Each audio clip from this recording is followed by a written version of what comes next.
Please put your hands together for Dave Harvey. Thanks, mate. James, thank you. I know twice in 1 week, you can't get rid of each other, all right? I know. By show of hands, who is actively considering doing a bathroom renovation at the moment? Okay, a lot of you. Who is just here for the seats and to rest their legs? Maybe a few people. For the next 25 minutes, you're going to be my students, and I'm going to try and cram as much as I can into this to help you understand about how I as a professional and how other professionals go about designing and constructing bathrooms in particular. So I do everything, kitchens, bathrooms, whole homes, etc. But today we're just focusing obviously on bathrooms. So the well-defined design process is this. You go on Pinterest, you choose a couple of images, you go, love that bathroom, and you go down to your local tile shop and you go, here's the tiles, and do I want to do chrome or do I want to do matte black? And that's it, bathroom's done, it's designed, right? No, of course that is totally not right. But unfortunately, that is what I see a lot of people thinking. They just go, it just taps and tiles, that's all I have to do. And I should start with Pinterest. Pinterest is great, but it's not a plan. So instead, I'm going to give you an alternative, which is this 5-step plan. Now, throughout today, feel free to take photos. I also do have a little PDF that you can grab at the end as well, which contains a lot of this and a little bit more information as well. So the 5 steps. Number 1 is planning, and it is probably the single biggest part of your renovation or new construction project for a bathroom. You're then going to look at some layouts, selection of materials. That's when you actually get to choose some taps and some tiles and what colors the wall going to be. Thinking about the details that take a bathroom from being, it's fine, it's practical, but it's not blowing my hair back, to something that really is amazing. And then finally, a little bit about lighting. So let's start at number 1, shall we? The first thing you need to do, and this is specifically, I guess, around a renovation, but if you were doing a new build, just think about what bothers you currently about your space or what your general needs are. So this is a couple of pages out of the little PDF I've got at the end available for you.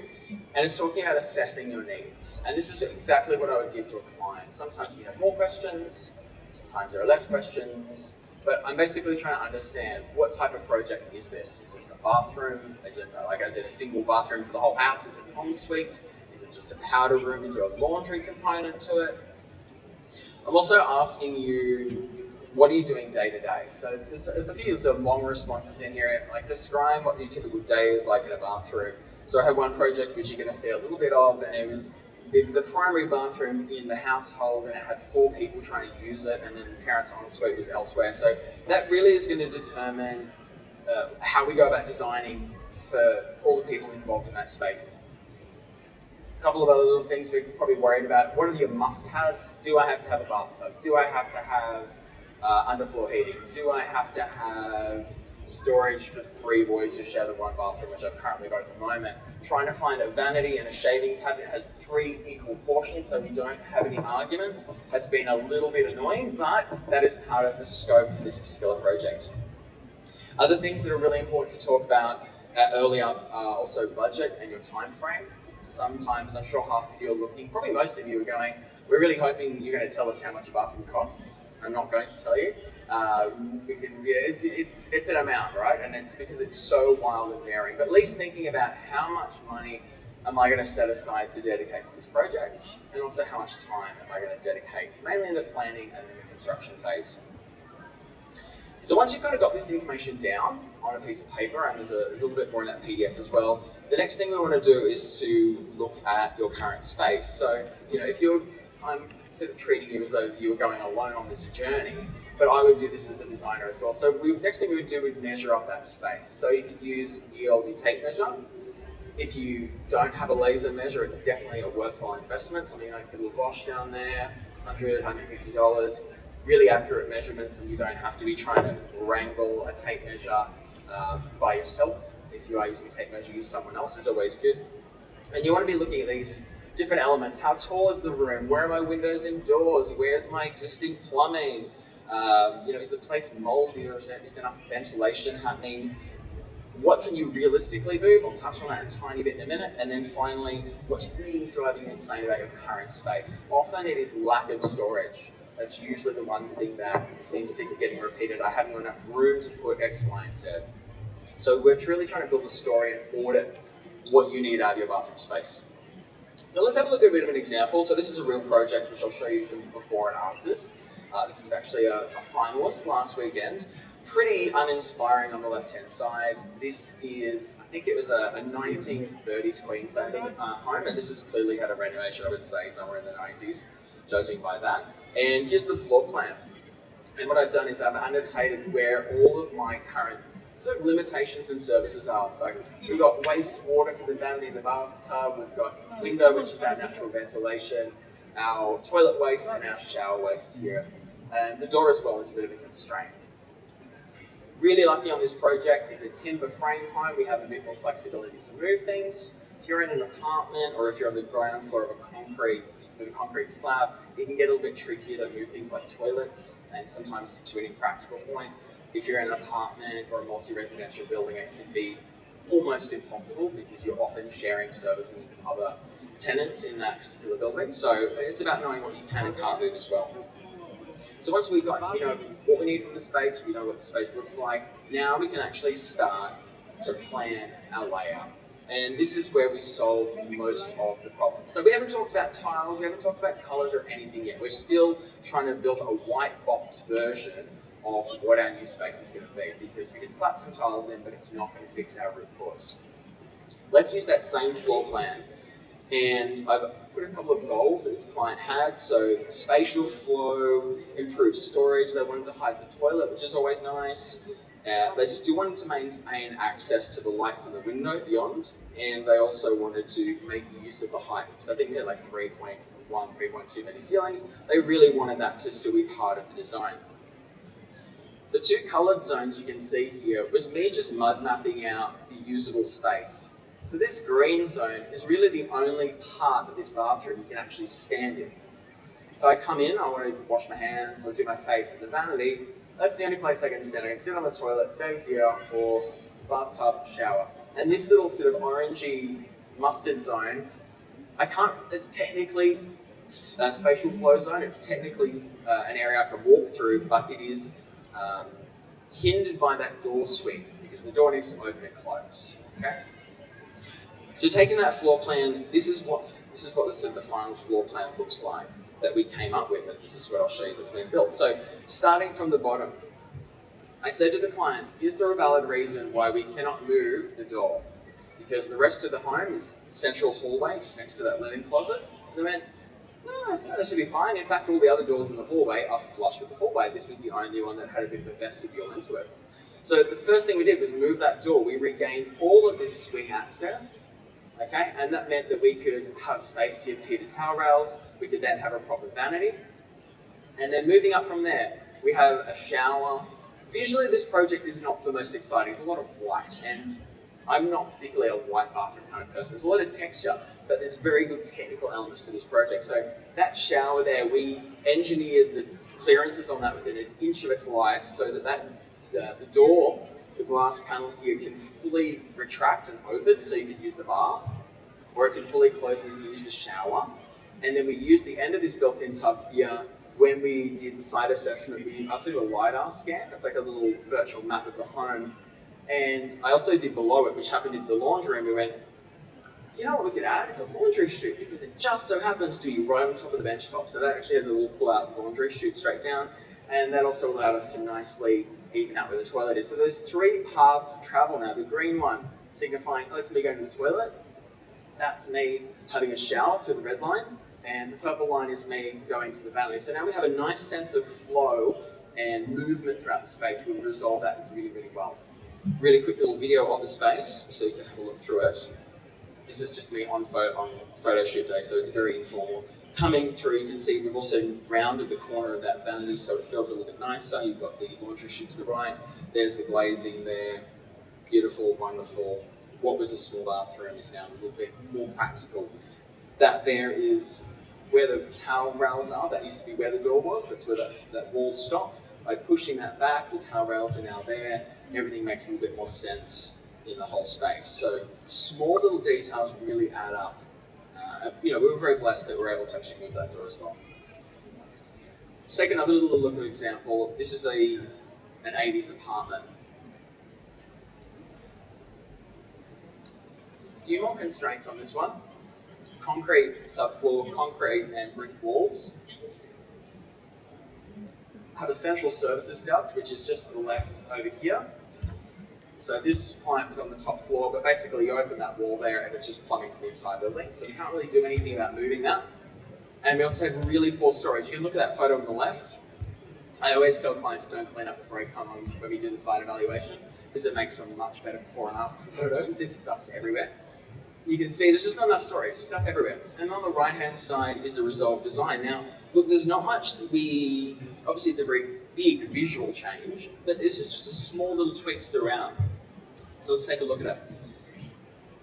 First of all, number one, the toilet. This one was a really annoying one. This has what we call a sideways toilet. Kind of an older style, especially with these central service ducts. Toilet waste is coming out the side here. Really not particularly visually attractive.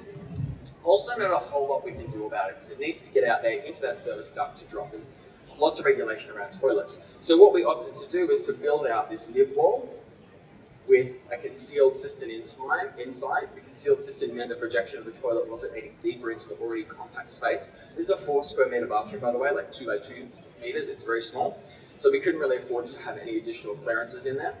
And that beautifully resolved this issue of the toilet. It also allowed for a little shelf now, and the client's got some beautiful ceramics up there, adds a lot of visual interest as well. And then secondly, storage, and there's 3 little ways that we tackle the storage in here. Number one, vanity with lots of storage. There's so much storage in that damn thing. First time I'd seen that one installed and I opened it, I was like, oh, there's a second drawer in there. What is this about? Shaving cabinet or medicine cabinet is always a great bang for your buck. And then lastly, that's a niche inside that half wall into the shower. So 3 really easy ways to resolve that and get the clutter out of the way, give everything a home. It's not just people being messy, there's no home for it. And often that's what happens with volume build places or where it hasn't had a designer touch it. There's just no home for things, so it's not your fault, blame the builder. Is there any builders here? Just to say that. Here's another little project as well. This one has even less of a layout change, but is a sum total of micro annoyances for this client. Fantastic client. She actually used to work in accessibility design for homes, so she was fascinating to work with. She was very enthusiastic about accessibility and standards moving forward. So the left was before the renovation. The first thing that really bothered this client, they had a dual shower head, so 2 shower heads. She said, me and my husband, we don't have a shower together. We don't need that. If you wanted to open this shower door, swing it into the shower, it would hit the shower head. You swing it the other way, it would hit the towel rail. There's no way to open that door that doesn't hit something. So that was number 1 grievance. And it's just a micro grievance, but every day that kind of wears you down a little bit. Secondly, the vanity was quite low. She was not the shortest person in the world. She was maybe like 6 foot, slightly shorter than me. And that vanity, because it was a top bowl, meant that the actual surface was even lower. And we did still keep a top mount bowl, but it's a lot shorter and the whole vanity's higher. And the other one, this drawer conflict. You could not open this drawer on the right without first closing the bathroom door. Again, a small microaggression of clearance, which really ground her down. Probably most importantly for this one was actually the waterproofing was failing and it was leaking into the laundry below, which she went, we need to get this sorted. So to solve these 3 things, what did we do? Remembering this is in Queensland, a little bit warmer and sunnier. We got rid of the extra shower head, didn't need it. We also got rid of the doors. We went, there's plenty of space for us to have a water protected zone here. Don't need it. We then changed out the vanity, plenty of storage to give things a home. And as you'll notice here on the right hand side, I didn't even do anything in the door. Like sometimes we'll flip a door, we'll change a door type out. All we did is went, instead of having a drawer there, let's have an open cavity. That's where the hand towel's going to be, toilet rolls go under there. Suddenly we've removed that issue. A few other little bonus things were that we added in a shaving cabinet, so there's a lot more storage. And then we also raised the ceiling. They'd done a reno in the 90s and beautiful tall ceilings. They brought it down to 2.4 in the 90s and we went, let's take that all the way back up because the walk-in robe in their ensuite was all full height.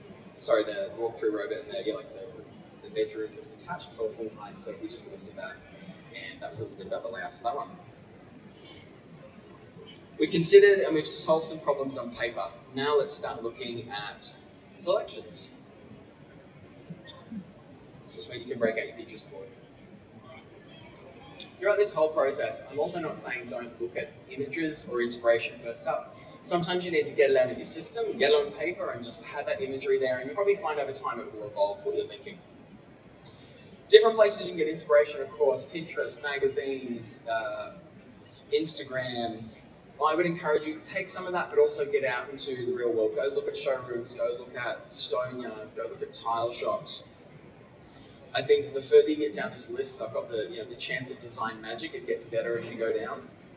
Thinking about a place you've traveled to, maybe a memory of childhood, just not my childhood with my Mission Brown kitchen and Mission Brown bathroom. With the shower glass that has the metal running through it, and it's like 3D. Yeah, not that bathroom. Maybe even simply a vibe, going, I want to feel this way when I walk into my bathroom. I want to experience this. Sometimes that actually opens the world to a little bit more design magic. Make sure you get samples as well. Sampling is part of what we do as designers, okay? So tiles, tapware. Sometimes you can't get a whole tap, obviously, but getting samples and starting to build that little material board, which means bringing these materials together. And we start to use that to tell a story. So these two sides here, very similar components. They both got a toilet. The pink thing's a toilet, by the way. Beautiful company called Trone. I'm dying to use one of those. They've both got vanities. They've both got tiles. They've both got tapware, but they tell two very different stories.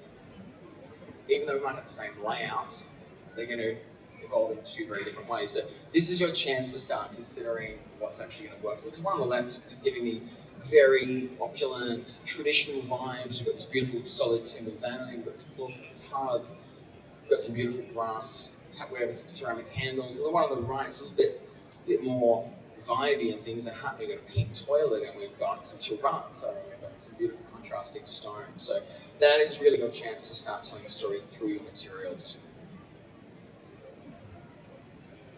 Let's move to step number 4, which is about detailing. And this is often where everything stops. You've chosen your taps and your tiles, and then it all just kind of falls off.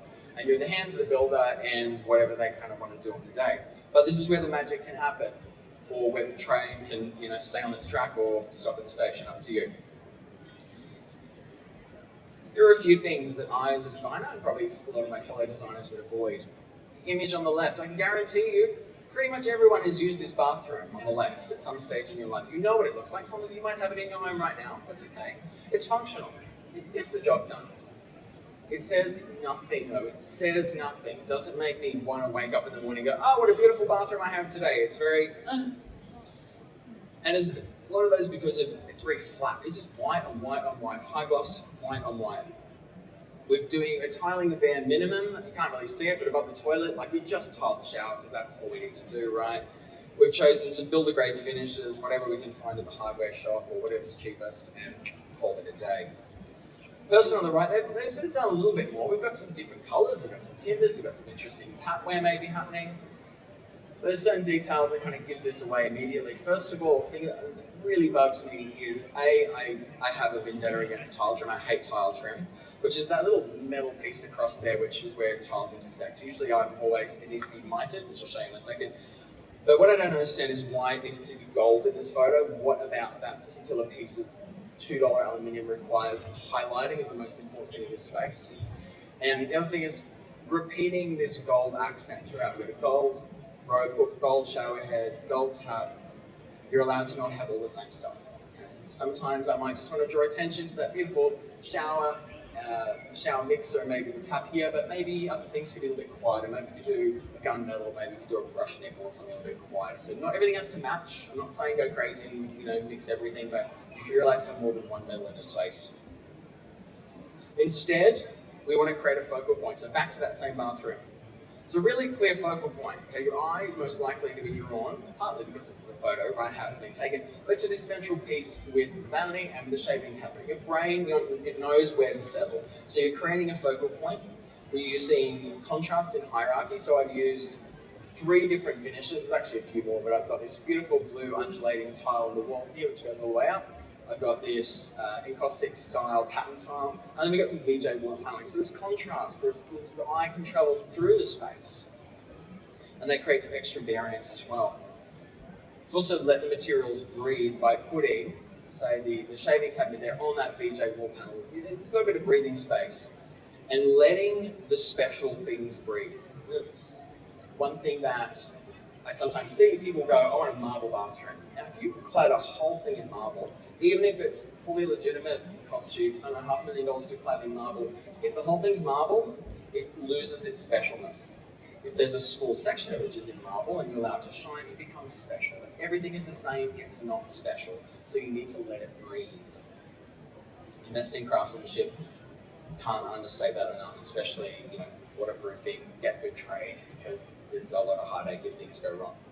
Other little details that I would always recommend including, little things that irk me, in fact. On the left, if I walk into a brand new bathroom and we've done, this is called a side inlet or a toilet on here, it's just basically there's a little wall cavity and we've got a hose going in. It would have taken this much longer to make that a back inlet, so the water inlet is behind the toilet and it's nicely out of the way.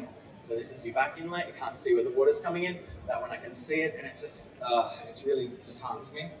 Swivel bath fillers is something I always put in a bath. They just swivel nicely out of the way, so they take your shin out if you're needing to clean the bath or having a shower if it's a shower over bath. If I walk in and see a Kmart bin on the floor somewhere, that also just makes me go, right, someone hasn't done their job. You need to think about waste, you need to think about where I'm going to put my little cotton buds that we should not be putting in our ears, where I'm going to be putting my, my cellular facial wipes after I've used them. And then there's the mitered corners there. This tiler did such an incredible job. This poor guy, there's so much pattern, and there's only 3 axes, obviously, but it felt like it was 27,000. And in every single joint, in every single space, he'd made it match perfectly across sloping floors, and he probably hated me, but he did an amazing job. Let's move on to the last little step, which is about lighting. And this is the one I think people skip over way too quickly, and is the magic sort of ingredient. 3 main layers. Now, depending on who you talk to, there can be 5, there can be 7, 3 core ones, and they're not mutually exclusive. There's a little bit of crossover with everything, okay? So, ambient and general lighting. So this bathroom here, I have done recessed LEDs in the ceiling, so they're actually up. You can't see them. You have to stick your head up to see them, but you get the benefit of this beautiful wash of light over the space. And that fills the whole room. Basically, you don't need any other light in there. There is 1 extra light in each bathroom to illuminate it. Here we've got some task lighting. In the shower, there's this really narrow beam light which just grazes the wall to give you a little bit of a zhuzh really in the shower, but it does help you see a little bit if you had all the other lights off. And then above the vanity here, if we don't have light coming back at our face, I often like to put a light above and behind you, pointing into the mirror, it comes back at your face, so you're getting the benefit of the light. And then thirdly, accent or feature light or joy light sometimes. Now this one's actually doing double duty. This is a task light because it's coming at my face, I'm doing my face, but it's also an accent and a feature light. That one there was a beautiful handmade ceramic by a woman in Toowoomba. That's all she does, is just she makes these, and each one is made to order. So that's a bit of a nice little story for the client as well. Lighting, if we're doing downlights, I hate downlights, but if we're doing them, make them recessed. Recessed means they sit up past the ceiling line, not the pancake ones that sit and you get all the glare like I'm getting right now from the lights. I kind of want to get the benefit of the light without it hitting my face. Make it adjustable when you can. And obviously you probably see a lot of these concealed LEDs in a lot of these projects here. Tilers don't always love me because it's a little bit more effort, but the clients always love it. And this one, hysterically, the builder really didn't want to do it, and then the day he finished it, he went, yeah, that looks really damn good, doesn't it? And I went, you did a great job, mate. You did a great job. Make him feel really good. Last 3 little tips there: make them dimmable, always, if you can. That way you can have a really nice, soothing shower at any time of day. 3000 Kelvin is the colored temperature that we're after, a nice warm white. The only exception is if you are going to do your makeup regularly, then you could look at a colored temperature changing one for your mirror light. And find a good sparky who will say yes instead of, I don't know, mate, that's too hard for me, I don't do it, I don't do that. Okay, when somebody says, yes, that sounds really exciting that we're going to do that, far and few between. There's a lot of content there we kind of sped through. Hopefully maybe grab a few photos. If you want to scan that QR code there, or you can jump on my website, I've got a little download that is available for you, which has that, a little bit more information that to help you on your journey through. So I'm sure I've probably got a couple of questions. How are we going for time? We're really pushing it. We're good. How was that? Last time they took an hour to deliver that. So Yes, you can clap. You started and then you went. Yep. A lot of information, right? Oh, so much. He sort of glides through all of this, but there's a lot of detail. in any bathroom space. So I hope that you've sort of taken some fundamentals down. Have I got any questions for David? They're just all amazed. They're all stuck in your bathroom experience, mate. Very clever, that bathroom. I've looked at this one before, but that bathroom that you had with the bath and then that swivel door and you walk into the shower. Otherwise, what was the solution to be able to fit those items in without a standover shower above the bath? And it's a big problem, especially like my mum's older now, like she could not use that. So that was clever to have the bath when you can and the shower as well. Did that sort of pop out to you straight away, or was that a bit of a thinking? The client originally wanted to do a fully open shower there, like just having that bit wall, but then all the way, look, that's only like 600 mil deep, the shower, the petition. And he went, look, I'm not going to warrant that for the depth of it. So they didn't want to do glazing. And then we jumped on the phone to our lovely friends at Nero, and they said, now your hinges, do they go 180 degrees and do they hold in place? So that was me going and asking about that product and saying, yes, it does. I know it's going to stop here and stop here, and we're going to be able to use it.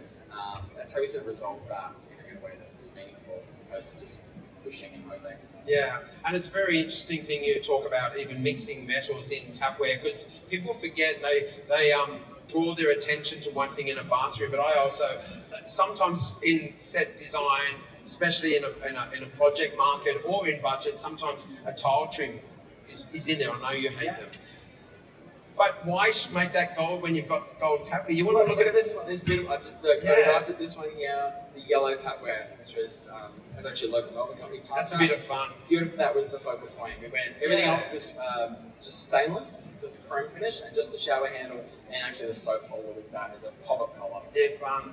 Yeah, fun. Isn't it fun? All these colours coming through. Any questions at all? You've got the details. You can scan there. It's not hard to remember. Disko Designs, right? That's going to scar you for the weekend. People say that to me. They go, "Can I call you Disko Dave?" I go, "Please do. I'd be offended if you call me." I don't know you as Disko Dave. And he can dance. I run around in circles at the same time. I don't know about dance. I can move my body in a compelling manner. That's about it. Wow. No, I can dance. Guys, I hope that you've absorbed lots of information. I can see you all in there and you're all going, yes, yes. Bathrooms are so important. Kitchens and bathrooms equally, but bathrooms also have waste. They also have waterproofing, and it's really important to get that right. So make sure that you discuss this with anyone you're doing the bathrooms with. You've got Dave's details. He's moved down to this beautiful city of Melbourne, and he's available for you to work with. So touch base with him wherever you are on your renovate or rebuild journey. You can see him for a short meeting and talk about the job, and then you can decide how you feel happy and how you progress and how he can work with you. So he's got different packages for you, and he's a very qualified, talented designer. Love to have you here, mate. Thank you so much. Please put your hands together for Dave once again. Thanks, mate.